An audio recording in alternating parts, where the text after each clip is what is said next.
কুমিল্লার পদুয়ার বাজার রেল ক্রসিংয়ে ট্রেনের ধাক্কায় নারী শিশু সহ বাসের ১২ যাত্রী নিহত।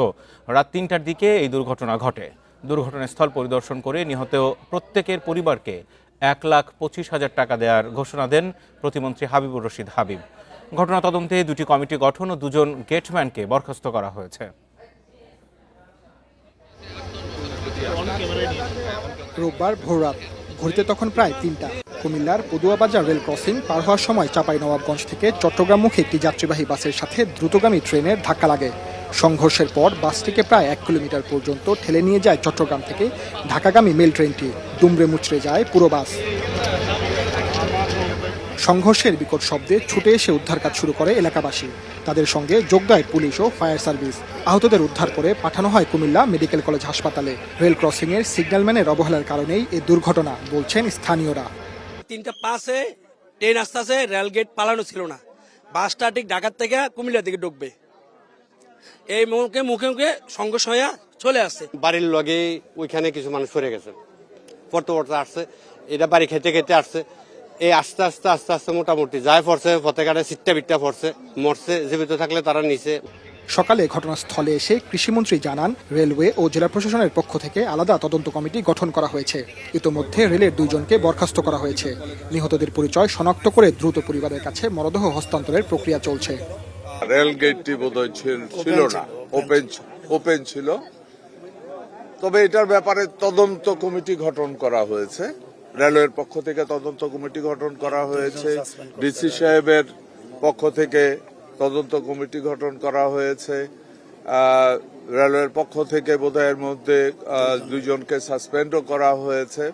রেলমন্ত্রী সাংবাদিকদের জানান, রেলপথ মন্ত্রণালয় থেকে নিহত পরিবারকে ১ লক্ষ টাকা করে দেওয়া হবে।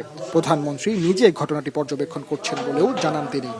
রেল ক্রসিংগুলি রয়েছে সেগুলিকে ওভারপাস, রেল ওভারপাস অথবা আন্ডারপাস করে দেওয়া যায় কিনা। এছাড়া আরেকটি সিদ্ধান্ত আলোচনার পরে আছে, যেগুলিকে রেল ক্রসিংগুলি অটোমেটিক করে দেওয়া যায় কিনা, যে একটি নির্দিষ্ট সীমানার মধ্যে রেলগুলি প্রবেশ করার পর রেল ক্রসিংগুলি অটোমেটিকভাবে সেগুলি ব্যারিয়ারগুলি নেমে যাবে।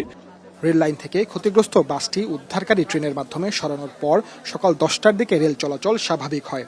ঢাকার পথে যাত্রা করে দুর্ঘটনা কবলিত মেল ট্রেনটি। Sajjad Hossain, Independent News, Comilla. এ বিষয়ে সর্বশেষ আপডেট নিয়ে কুমিল্লা থেকে আমাদের সাথে রয়েছেন সহকর্মী সাজ্জাদ হোসেন। সাজ্জাদ, ভয়াবহ দুর্ঘটনা রেল এবার ঈদে আসলে মূলত রেলের দুটি ঘটনাই সবচেয়ে বেশি সামনে চলে আসছে এবং মানুষজন বেশ আতঙ্কিত এই দুটো বিষয়কে কেন্দ্র করে। একটু জানাবেন সবশেষ আপডেট আসলে আর কি আছে ওখানে? বাসার আসলে আগের ঘন্টাগুলোতে আপনাকে যেমনটি জানাচ্ছিলাম, এই যে এটি কিন্তু ঈদুল ফিতরের পরে রেলের দ্বিতীয় দুর্ঘটনা। ঈদুল ফিতরের আগে 3 দিন আগে 18ই মার্চ কিন্তু বগুড়ার সান্তাহারে নীলসাগর এক্সপ্রেসে যে 9টি লাইনচ্যুত হয়, এরপরে ঈদের দ্বিতীয় দিনই কিন্তু এমন একটি দুর্ঘটনা, এবং দুটি কিন্তু বড় বড় দুর্ঘটনা এবং দুটি রেল জড়িত। এই বিষয়টি নিয়ে কিন্তু এলাকাবাসী বা যারা আছেন দেশের সাধারণ মানুষ, আমরা এলাকার বেশ কয়েকজনের সাথে, এই মুহূর্তে আমরা আছি কুমিল্লার পদুয়ার বাজারে।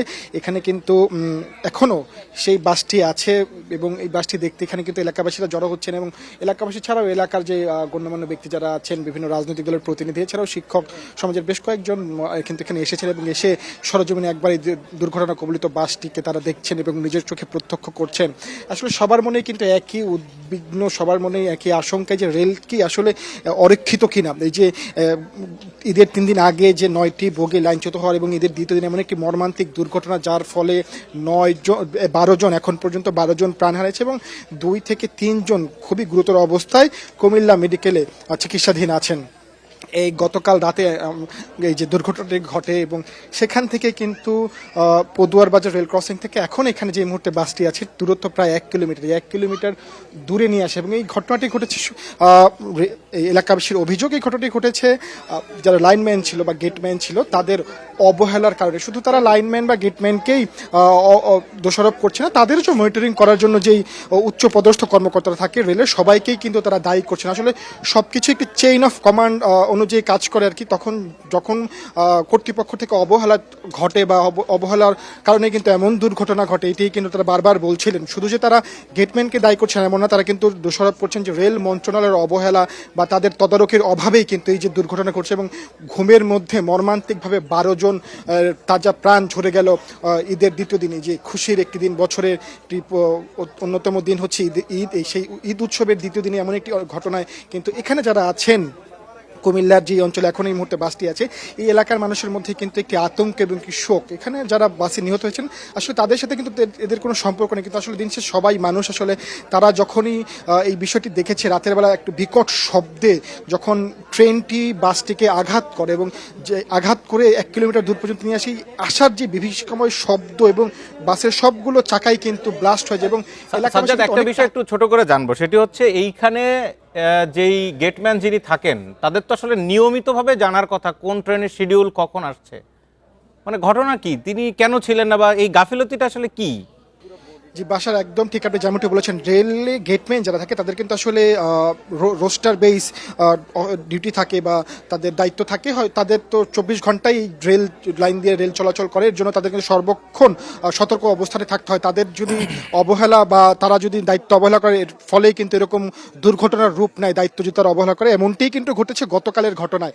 আসলে এখন কয়জন ছিল কেউ ছিল কিনা এটি আসলে তদন্ত কমিটি গঠন করা হয়েছে। বাংলাদেশ রেলওয়ে কর্তৃপক্ষ থেকে 2টি তদন্ত কমিটি গঠন করা হয়েছে এবং জেলা প্রশাসনের পক্ষ থেকে মোট 3টি তদন্ত কমিটি গঠন করা হয়েছে। এই তদন্ত কমিটিটা তাদের প্রতিবেদন জমা দিলে আসলে সঠিক কারণটি কিন্তু জানা যাবে যে গেটম্যানে আসলে তারা ছিল কিনা বা এই ঘটনাটির আসল কারণটা কি। কিন্তু সবাই যেটা বলছে তারা আসলে গেটম্যানে আসলে কেউ ছিল না, তখন রেল ক্রসিং এর যে লাইনে কেউ ছিল না এবং তারা দায়িত্ব অবহেলা করেছে বা কেউ থাকলেও তারা হয়তো ঘুমিয়েছিলেন যেহেতু গভীর রাত, এমন আশঙ্কাই কিন্তু করছেন এখানে যারা এলাকাবাসী আছেন, কারণ সকাল থেকে আমরা তাদের সাথে কথা বলেছি এবং প্রকৃত যে কারণটি ধন্যবাদ। নিশ্চয়ই এই অভিযোগগুলো সব উত্তর মিলবে তদন্ত কমিটির প্রতিবেদনে।